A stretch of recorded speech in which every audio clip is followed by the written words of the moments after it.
갈라디아서 6장 15절입니다. 할례나 모할례가 아무것도 아니로되 오직 새로 지으심을 받은 자뿐이니라. 그러므로 할례가 어떤 것이 결코 아니다. 어떤 것이 아니다. 아무것도 아니란 말이에요. 어떤 것이 또 아니란 말이에요. 그 모할례가 결코 있는 것이 아니다. 할례나 모할례는 아무것도 아니란 말이에요.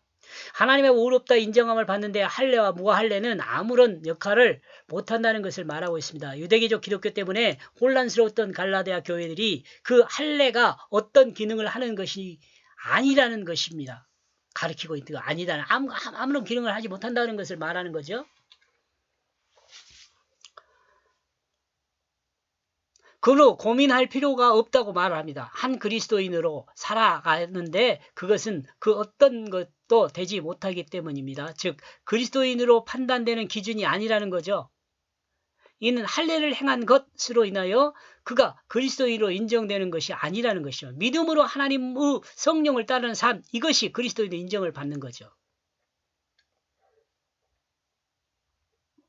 그리스도인으로 사는 것은 외형적으로 나타납니다. 그렇기 때문에 사람이 그리스도인임을 판단하는 기준은 외형적으로 행하는 것입니다. 즉 율법을 지키는 것이나 할례를 행하는 것이 그리스도인이라는 판단할 수 있는 기준이 되는 거죠.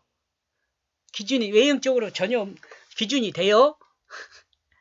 좀 헷갈릴 수 있겠다. 그러나 여기 그리스도인으로 사는 것은 외형적으로 나타납니다. 그리스도인이 외형적으로 나타나요. 그러니까 그러잖아요. 그 안디옥에서 그리스도인들을 향하여 이방인들이 뭐라 그래요? 그리스도인이라고 말하잖아요. 이 그리스도인은 지독한 예수쟁이 이런 말이라 그랬잖아요. 근데 그리스도 안에서 우리는 우리 자신을 뭐라고 하냐? 그리스도인 그러면은 예수를 닮은 사람이죠.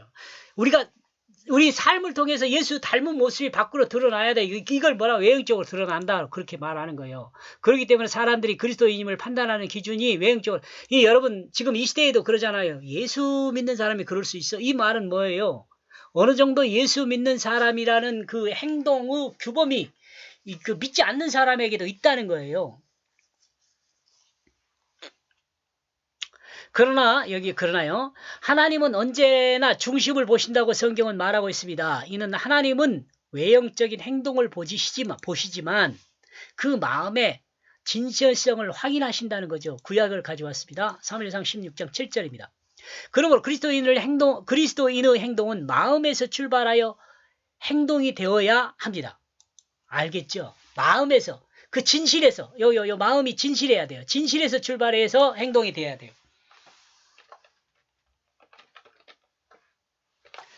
진실에서 출발해 행동이 돼야 돼요. 마음과 행실이 정직한 사람이 되어야 한다는 것이죠. 이는 바울이 성령의 열매를 통해 설명했는데 사랑과 희락과 화평으로 섬겨야 한다는 것을 말하고 있습니다. 우리는 이웃을 섬김에 있어 기쁨과 즐거움으로 섬겨야 하며 이웃 또한 기쁨과 즐거움으로 서로를 섬김으로 서로를 섬기는 자가 서로가 서로를 섬기는 자가 되어야 한다는 말이죠.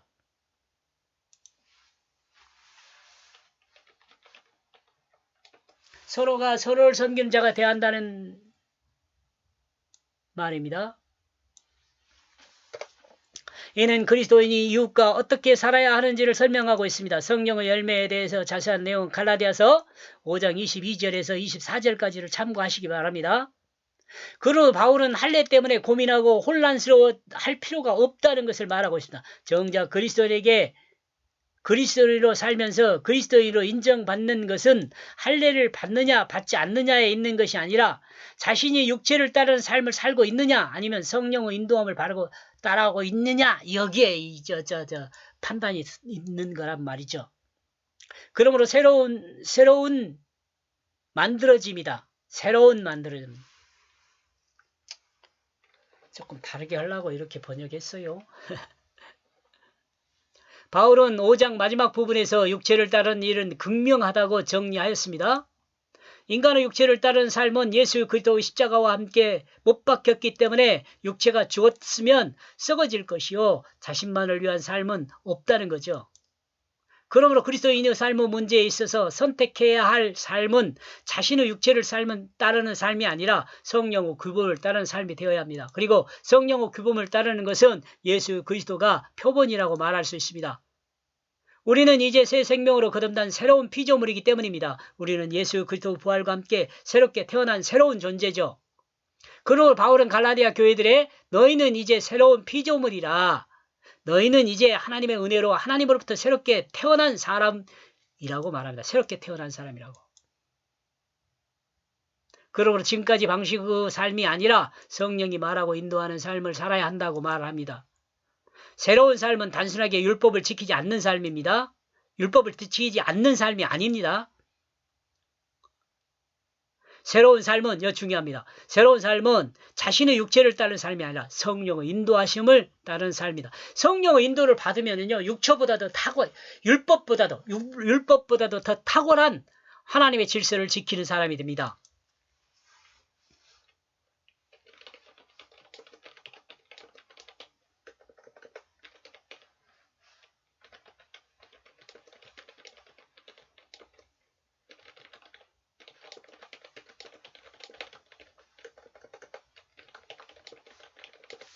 율법보다 탁월한 하나님의 질서 안에 있게 돼요. 성령의 사람은요. 왜냐하면 성령이 그 마음 안에서 아예 그냥 육체를 사용하는 것이 되기 때문에 그래요.